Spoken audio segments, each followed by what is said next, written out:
시리아는 1970년부터 민주주의라는 단어를 들어본 적이 없고 느껴본 적이 없었습니다. 한마디만 하면 타피오카고 본인만 적을 수 있는 곳 아니라 가족까지 다 적을 수 있고, 한국에서는 하루 종일 투쟁하면서 안전하게 집에 갔다가도 자고, 시리아에서는 이미 총알 맞아서 적는 사람들 많아요. 안녕하세요. 저는 헬프시리아 대표 압둘와합입니다. 한국에 온 지 14년 되었습니다. 반갑습니다. 시리아 혁명이 2011년 3월에 공식적으로 시작했습니다. 제가 한국에 2019년에 한국에 왔는데, 한국에 1년 몇 개월 살다가 2011년에 아랍의 붐 시작했습니다. 자스민 혁명, 투니시아, 이집트, 그다음에 예멘, 리비아도 하고, 그리고 2011년 3월에는 시리아에서 혁명이 시작했는데, 그때 막 제가 대학원에 입학하고 첫 학기 공부하고 있었습니다. 시리아 혁명이 일어났다 소식을 봤을 때 너무나 감동을 받았고 행복했고 두렵고 무서웠습니다. 왜냐하면 시리아 국민들도 민주주의, 자유를 되찾을 수 있거나 생각했고, 저도 첫날부터 적극적으로 참여했습니다. 근데 무섭고 긴장하고 두려웠던 이유가 시리아 정부군이 얼마나 잔인하고 얼마나 무서운 정권인지는 알기 때문에 이렇게 쉽게 물러나가지 않을 거라 생각은 하고 있어서, 아무리 봐도 시리아 국민들 중에서 많이 죽고 많은 일이, 안 좋은 일이 있을 거라 그때 무서웠습니다. 그 당시에는 너무나 혼란스러운 상황이었습니다. 왜냐하면 시리아는 1970년부터 민주주의라는 단어를 들어본 적이 없고 느껴본 적이 없었습니다. 시리아 국민들이 알아사드 정권 밑에 50년 동안 이렇게 살았습니다. 하피즈 알아사드라는 장군이 1970년에는 쿠데타로 권력을 잡게 됐고, 그리고 대통령도 물러나기도 하고 본인이 단독적으로는 권력을 잡게 됐는데, 군인, 경찰, 비밀 경찰, 안보원들 이지하면서 시리아 아랍어로 무카바라트 부릅니다. 그 무카바라트 힘으로 나라 통제해 왔는데, 하피즈 알아사드 2000년까지 나라 통제하다가 하피즈 알아사드 2000년에 사망하고, 아들인 바샤르 알아사드가 아버지 후계자로 5분 만에 헌법을 바꾸면서 바샤르 알아사드 아들이 대통령 되도록 헌법을 바꿔서 아버지 후계자로 나라 통제하게 됐는데, 바샤르 알아사드는 2000년부터 며칠 전까지 시리아 통제해왔습니다. 하피즈 알아사드나 바샤르 알아사드나 둘 다는 독재 방식으로 나라를 통제해왔기 때문에 국민들이 두렵고 무섭고 잔인하게 나라 통제해왔고, 한마디만 하면 타피오카고 본인만 적을 수 있는 곳 아니라 가족까지 다 적을 수 있고, 저는 시리아에 있었을 때는 우리 코리아는 알라카였고, 근데 다마스커스 대학교 다녔을 때는 다마스커스 대학교 가는 길에 거의 이 집까지는 30분 걸리는데, 그 사이에서는 계속 감시받고 있어가지고 저를 감시하고 있었던 경찰, 군인들이 항상 있었고요. 저뿐만 아니라 대부분 많은 시리아 사람들이 감시받고 있었고, 그리고 특히 대학교 다니는 사람들도 많이 감시받고 있었습니다. 그래서 항상 그것을 인식하면서 살아왔기 때문에 민주주의, 자유라는 것을 사전에만 들었던 단어들이지 실감이 오지 않았고 느껴본 적이 없었습니다. 그래서 2010년에 투니시아에서는 민주화 운동 시작했을 때 너무나 행복했고 기대했습니다. 드디어 아랍 국민들이 이제 독재자들 벗어나서 좀 자유롭게 살 수 있구나 하고, 2011년에 시리아 활동 시작을 하고, 그때 온라인, 오프라인으로 다양한 방식으로 시리아 국민들이 모여서 의논하고 우리가 어떻게 이 잔인한 정권을 교체할 수 있을까 의논하고 있었고요. 제가 한국에 살기 때문에 안전하니까, 그래서 해외에 있는 친구들이랑 SNS 통해서 연락을 주고받으면서 우리도 빨리 시작은 하지 않느냐, 이제 빨리 우리 민주화를 되찾읍시다 하고, 시리아에서 있는 사람들 나연히 형제 안에서도 모여서 또 활동도 하고 준비하다가, 그래도 1월부터 작은 여러 지역에서는 작은 시위들, 작은 집회를 시작은 했는데, 3월 달에는 그게 여러 도시에 여러 지역에서 동시에 이렇게는 시리아 정부군 독재자 반대 집회를 더 벌어졌습니다. 그래서 그때 시리아 정부군을 나연히 그것을 보고 평화롭게 해결하지 않았습니다. 국민들 불러서 그래 와서 함께 국민회를 만들어 가지고는 우리가 소통하자 하는 거 아니라 공사적으로 대응 시작은 했습니다. 어디에 시위 일어났다, 어디에서 사람들 모였다 이렇게 제보가 오면 시위대를 진입하면서 군인들도 진입하면서 시위자들도 체포하고 헬기 적격소를 도입도 하면서, 다음에 이런 식으로는 모든 시위들은 모든 집회들도 막을 수 없으니 이제 시리아 정부군은 비행기, 전투기로, 미사일로, 탱크로 멀리서 지역을 공격하게 됐고 하다가 초기에는 이런 식으로 무차별적인 폭격으로도 했었습니다. 이 지역에는 시위 일어났다. 그냥 바로는 미사일 발사하고 비행기, 전투기로부터 폭격하는데 이렇게 하면 자원 낭비한다. 시리아 정부군을 생각해서 이제 폭격은 세계적인 폭격으로 하자고 하고 사회 기반 인프라부터 폭발시킵니다. 보건소, 학교, 대학교, 시장, 인터넷, 전기, 소도, 시설들 먼저 폭발시키니까 사회가 완전히 마비됩니다. 그래서 마지막에는 국민들, 일반 시민들 주택을 이렇게 폭격하고요. 그런 식으로는 정전이 발발도 하다가 그래서 국민들이 몸으로만 물병 들거나 장미꽃 들거나 길거리에 나서서 계속은 투쟁합니다. 우리도 평화롭게 민주주의도 찾고 싶습니다. 이렇게 말은 하지만 시리아 정부군 항상 폭격만 했고요. 그래서 2011년 말까지만 해도 이런 일이 반복적으로 계속되다가 이제 국민들 중에서 우리도 힘을 가지고 반대로 군사적으로 싸우면 안 되냐. 근데 군인들 중에서도 다령하면서 자기 무기를 들고 총 다 훔치고 도망가면서 시위자들 일반 국민들 보호하겠다는 사람들이 생겨서 그 사람들은 시리아 자유군이라고 부르게 됐습니다. 시리아 자유군. 그 사람들이 모여서 국민들 보호하기 시작하다가 이제는 군인들 막아주고 국민들도 보호하면서 갈수록 커지면서 인기도 얻으면서 지지도 받으면서 시리아 정부군이랑 반대 싸우다가 시리아 정부군은 거의 더 하락될 뻔했습니다. 근데 2013년에 시리아 정부군이 화학무기까지도 사용하게 됐습니다. 왜냐하면 반군들은 시리아 자유군이 많은 시리아 지역을 다 해방을 시키고 4도시만 남았습니다. 알레포하고 다음에 다마스커스, 수도인 다마스커스도 뭉쳐시켜서 이제 곧 시리아 정권이 무너질 뻔했는데 시리아 정부군이 화학무기로도 폭격하고 많은 학살들도 있었고 그리고 이제 러시아도 개입하게 됐고 시리아 정부군을 지원도 하면서 전투기를 투입하면서 계속 폭격을 시작도 하고 이란도 초기부터는 계속 시리아 정부군을 지원하다가 2013년에는 시리아 정부군은 거의 다 무너졌다 하니 이제 이란은 앞서 나서서 강하게도 싸우기 시작도 했고 이란 타락하고 있는 레바논 무장단체 헤즈볼라 단체도 시리아에도 개입도 하면서 시리아 정부군을 지지하면서 함께도 싸우고 있었고 그래서 반군들은 힘을 많이 잃었고 그리고 다음에 시리아에서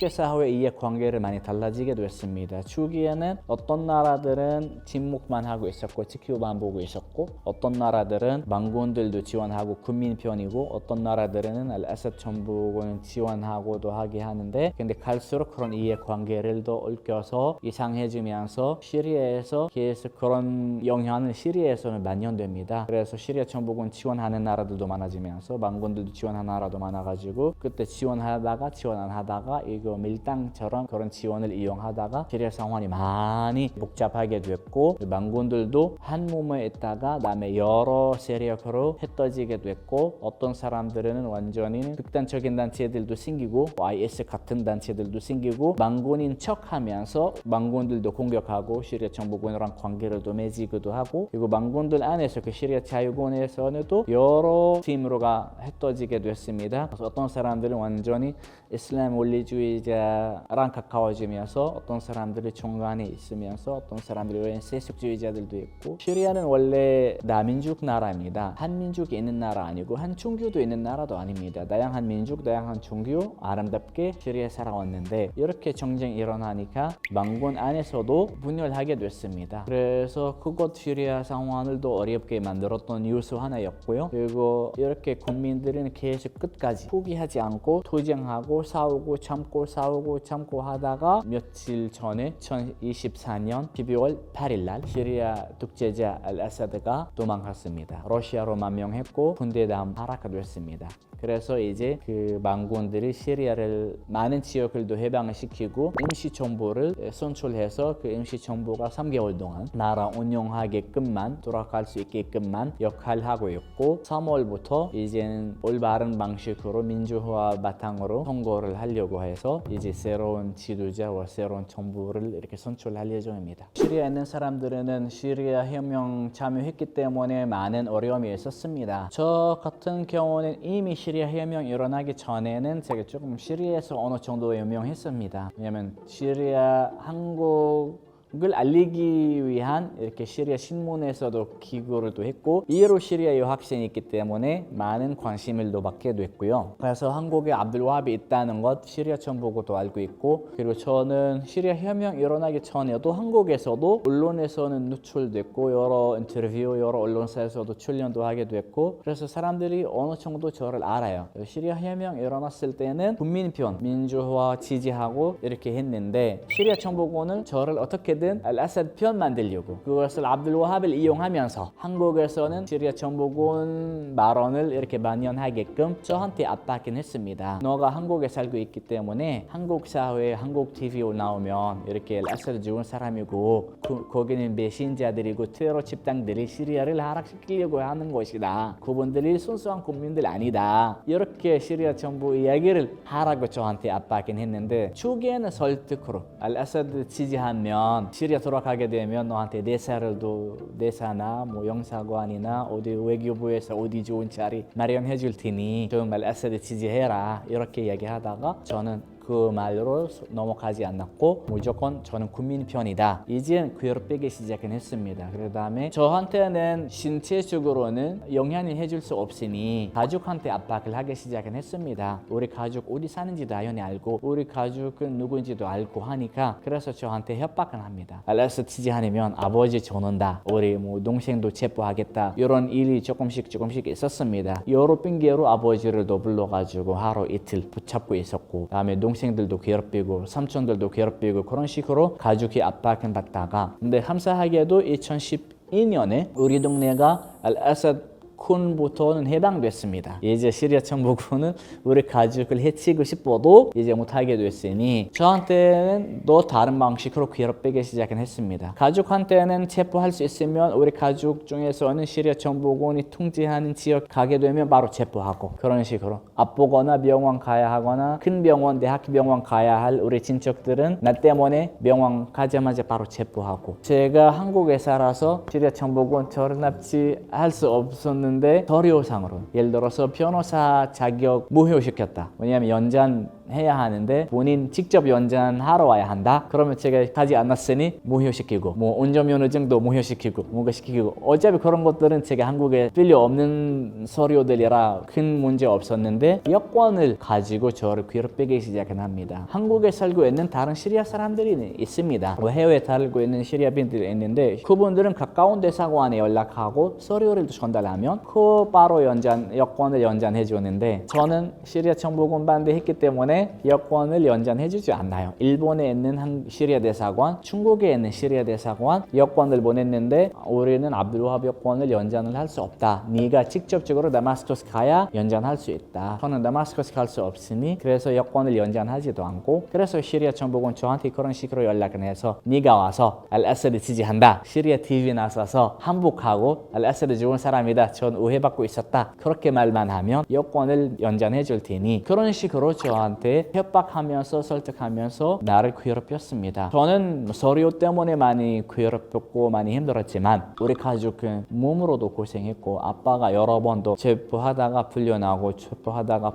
하루 이틀 정도 근데 삼촌 투면이 3개월 4개월 무서운 감옥에도 가서 거기서도 고문 많이 당하고 다른 나 때문에 여러 친척들이 또 치료받으러 갔다가도 체포도 됐고 한 달, 두 달도 감옥에 있다가 나오고 나 때문에 많은 가족이 고생해서 너무나 죄송하고 미안하고 그리고 가족 위해서라도는 제가 적극적으로 더 해야 하지 않을까. 그래서 이러한 야만적인 정권을 없애야 우리 가족뿐만 아니라 다른 시리아 국민들 고생하지 않게 해야 할 테니 그래서 저도 맘낮 없이 열심히 투쟁하면서 할 수 있는 일들 하면서 이러한 야만적인 정권을 빨리 없애야 한다. 계속해서 활동하다가 많은 시리아 사람들이 활동했기 때문에 덕분에 드디어 알아사드 정권이 무너져서 이제 우리가 자유로운 시리아, 평화로운 시리아를 꿈꿀 수 있어서 행복합니다. 청쟁으로 만영하게 되다가 그래서 청쟁 때문에 여러 세력들도 싸우고 있는데 시리아 정복은 망군도 싸우고 있다가 다음에는 IS 테러 집단인 IS도 생겨서 망군들도 폭격하고 공격하면서 많은 시리아 지역을 통제하게 됐는데요. 안타깝게 해도 우리 고향은 알라카는 IS 수도되었습니다. IS는 우리 고향에부터 활동 시작했는데 알라카를 수도를 삼아서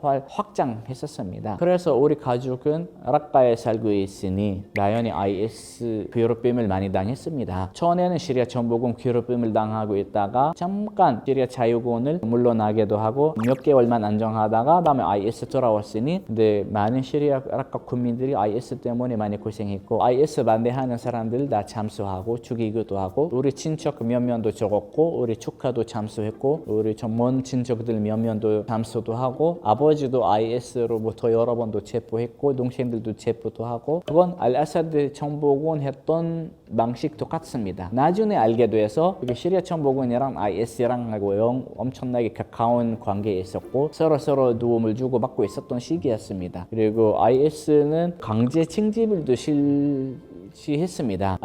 군인들도 필요하니까 젊은 남자들 나이 14살부터 44살까지 이렇게 젊은 남자들은 다 모두 IS 군대는 강제로는 입대해야 하는 상황이어서 그때는 우리 남동생들 몇 명이 해당된 나이여서 IS는 참여할 수밖에 없는 상황이었지. 그리고 아버지가 여러 번도 체포도 했지. 그리고 축가도 잠수도 하지. IS도 우리 재산을 우리 집, 우리 땅, 우리가 좀 일부를 도 압수도 하지. 가족이 많이 힘들었고 어쩔 수 없이는 탈출하게 됐고 어렵게 라카를 탈출하고 여러 동네 거쳐다가 힘들게 터키로 넘어가게 됐고 2015년에 감사하게도 우리 가족이 안전하게 터키에 도착했고 2015년부터 지금까지 터키에 안전하게 살고 있습니다. 헬프스리아는 시민단체입니다. 처음에는 일단 친구들 모임이고 약간 동아리 모임이고 하다가 그다음에 활동하면서는 규모가 커지면서 모르는 사람들도 오셔서 전문가들도 나서서 이렇게 활동하면 안 된다, 이렇게 활동해야 한다, 자문도 해주면서 함께도 해주시면서 단체가 커지면서 후원금도 많아지면서 다양한 직업을 가지고 있는 한국 시민들이랑 같이 손을 잡으면서 시리아 가족을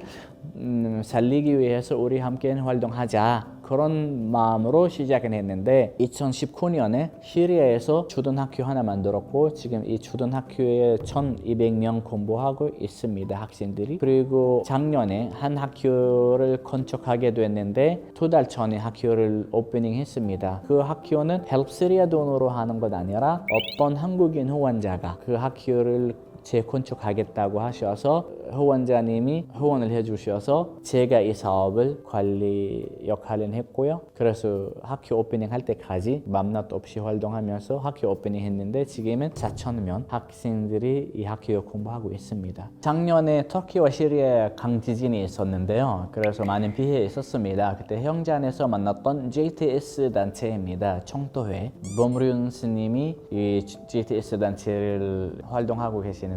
그래서 범륜 스님이 시리아에서 초등학교, 중학교를 지원해 주셨습니다. 그래서 작년에 학교 사업을 시작했고 저를 믿고 저를 신뢰하고 와합을 믿고 학교 만들겠다 말씀하셔서 그래서 제가 중간에 역할에는 성실하게 할 수밖에 없는 상황이라 그래서 터키 왔다 갔다 하면서 맘낮 없이 현장에 있는 사람들이랑 일하면서 학교를 세웠고 감사하게도 10월 달에 학교를 오프닝했었습니다. 좋은 경험들 말씀드리자면 따뜻한 사람들 많이 만나게 됐고 몇 개 말씀드리자면 어떤 초등학생이 시리아를 생각하면서 시를 만들어가지고 시집을 손으로 가지고 써가지고는 가족한테 만매합니다. 20만 원 정도를 후원금을 마련해가지고 그리고 아빠한테 엄마한테 저는 이렇게 20만 원 마련했으니 아빠도 그만큼도 돈을 후원해라. 엄마한테 그렇게 후원해라. 그래서 시집을 가족한테 다 나눠주니까 다들 우리 조카 우리 손자 이렇게 좀 고생하는 모습도 보니 감동을 받아가지고 적극적으로도 활동도 해주시고 그런 따뜻한 장면이 있었고 또 작년에 지진이 일어났을 때 시리아의 유명한 단체에 있습니다. 구조단체 화이트 헬멧 단체에 있습니다. 아주 유명하고 멋진 단체입니다. 저를 알고 화이트 헬멧 알고 있는 한국인이 초등학생이 그거 보면서 이렇게 시리아 상황이 어려우니 저도 농참하고 싶어서 그래서 제가 그동안 모았던 약간 용돈을 가지고 조금 돈을 딱 깨서 안에 있는 돈을 다 넣어가지고 시리아로 후원했다. 저한테 연락이 왔고 원래 그 돈을 아이폰 살려고 했던 사람인데요. 아이고 초등학생이 아이폰을 살려고 하다가 얼마나 이렇게 모았을까. 그 돈을 시리아로도 기부도 했고 여러 학교 다니면서는 강의하면서 시리아 이야기도 하는데 자발적으로 학생들이 각 지역에서는 마자회나 액세서리 만들어가지고 판매하고 얼마 전에도 목포에 있는 친구가 나한테 연락이 왔는데 지인이 김치를 김장하면서는 판매도 하고 수익금을 다 시리아로도 보낸 거예요. 너무나 감동적인 일이죠. 그런 비슷한 일들이 너무 많아가지고 그리고 어떤 식당이 수입은 몇 프로는 시리아로 후원한다. 누군지도 모르고 저를 어떻게 알게 됐고도 모르고 어떻게 헬프시리아를 신뢰한지 전혀 모르는 사람인데도 꾸준히 몇 년 전부터 코로나 때도 장사가도 안 됐는데도 한 달에는 1,000원, 몇천 원, 몇만 원 이렇게 보냈습니다. 끊임없이. 2016년에 박근혜 탄핵 때도 저는 한국에 있었고 국민들이 어떻게 나서서 이렇게는 탄핵 요구하고 있었고 그 민주화 운동을 어떻게는 하고 있는지는 처음으로가 내 눈으로 보게 됐습니다. 시리아에서 이런 일은 하고 싶었지만 못하고 한국에서 한국 국민들이 이렇게 민주화 운동을 하고 있는 모습 보서 너무나 감탄했습니다. 물론 영화나 드라마나 이야기는 많이 들었고 책으로는 많이 읽었지만 눈으로 몸으로 느끼는 것 처음이었습니다. 그래서 한국 국민들이 성실하고 따뜻하고 열정적으로 바르고 결단력 있게 나서서도 한다. 자기 발언을 안전하게 집에 들어가서 가족이랑도 밥 먹고 차 마시고도 자고 아침에 일어나서 또 다시 활동할 수 있다는 그 모습은 너무나 저한테 인상적이었습니다. 시리아에서는 민주주의 요구한다는 단어를 나오기 전에 이미 총알 맞아서 죽는 사람들 많아요. 자유 요구한다, 원하다라는 단어가 나오기 전에도 이미 총알도 맞고 죽었던 시리아 사람들 많아요. 한국에서는 하루 종일 투쟁하면서 안전하게 집에 갔다가도 자고 평화로운 모습으로도 하니까 너무나 감동적인 순간이었습니다. 그래서 저도 계속 광화문 광장을 가면서 보고 있어요.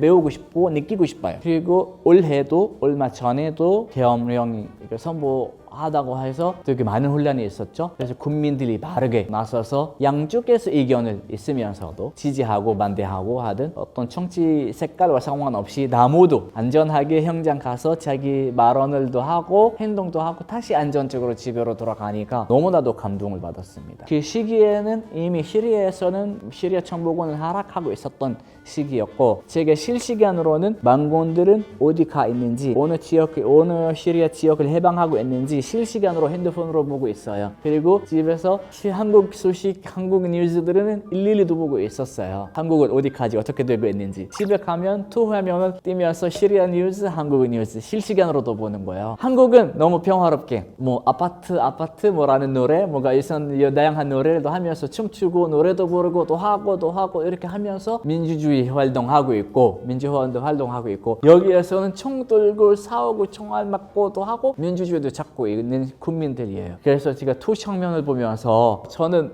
행복해야 할지 슬퍼해야 할지 뭘 생각해야 할지 다양한 감정이 계속 있었고 그래서 또 여의도 광장도 가면서 사람들 온기 느끼면서 그것을 시리아까지는 무조건 전달해야 한다. 그래서 앞으로도 시리아 국민들이 지금은 시리아가 이렇게 어렵게 민주화를 이렇게 달성하려고 고생하고 있는데 평화가 전착하면 앞으로는 한국처럼 어떤 시리아 노래 부르면서도 춤추면서도 한국인처럼 민주활동 했으면 좋겠다 그런 바람이 계속 있으면서 한국에 있으면서 제가 많이 배워야겠다 하고 있으면서 되게 감동적인 순간들 있었습니다. 물론 계엄 선포했을 때는 많이 무섭고 걱정했죠. 우리 가족도 시리아 사람들하고 아랍 사람들하고 언론에서 딱 바로 나왔잖아요. 그래서 다들 나한테 연락하면서 와합 군탄이라고 아이고 와합이 시리아도 와합이 첫 번째 주국이 이렇게 정쟁이고 두 번째 주국이 이렇게 지금 뭔가 난리 난데 네가 어떻게 하냐. 그래서 외국인 친구들은 와합이 좀 빨리 떠나라고 하고 그래서 한국인 친구들 야 너 빨리 어디 가라고 이렇게 가라. 아니 왜 가긴 어디 가냐. 여기도 대한민국도 우리 나라이지 나도 한국인이지 여기 지켜야지 이 나라를 지켜야지. 그래서 시리아 사람들이 정말 한국 뉴스를 보면서 한국이 어떻게 진행되고 있는지 시리아랑도 비교도 하고 그래서 저는 또는 공개적인 모임이든 개인 모임이든 전화로 하든 할 때는 시리아 분들한테 한국 현장 사진, 영상들만 찍어서 보내줘요. 우리는 앞으로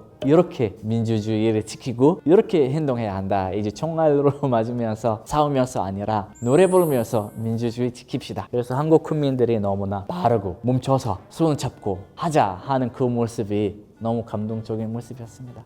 지금 시리아는 안전하다, 평화롭다, 민주주의 나라다, 자유로운 나라다 말하기 어렵습니다. 왜냐하면 한 과정만 끝났을 뿐이고 54년 동안 시리아를 통제했던 시리아 정권이 무너졌다. 여기까지만 이야기할 수도 있고 앞으로는 어떤 미래에 있을 건지는 누구도 알 수 없습니다. 근데 우리가 희망을 가지고 있습니다. 왜냐하면 이렇게 시리아 국민들이 실력이 없어서 아니라 지식이 없어서 아니라 의지 없는 국민들 아닙니다. 그분들은 엄청나게 멋지고 뛰어난 사람들인데 민주주의 50년 동안 못했을 뿐이고 그 사람들은 민주주의와 자유는 뭔지는 누구보다도 잘 알아요. 왜냐하면 이렇게 50년 동안 느끼지 못했던 사람이라 이제 자유를 느끼면서 살고 있는 사람이라 앞으로는 민주주의와 자유를 포기하지 않겠고 함부로 버리지 않을 거예요. 이제는 두 눈으로는 똑똑해 보면서 지도자들 지켜보면서 작은 실수 있더라도 무조건 책임을 물어서 적극적으로 활동하고 있는 사람들이에요. 그래서 희망이 있는 나라 생각은 합니다. 시리아 곧 좋은 나라, 멋진 나라 될 거라고는 100% 믿습니다.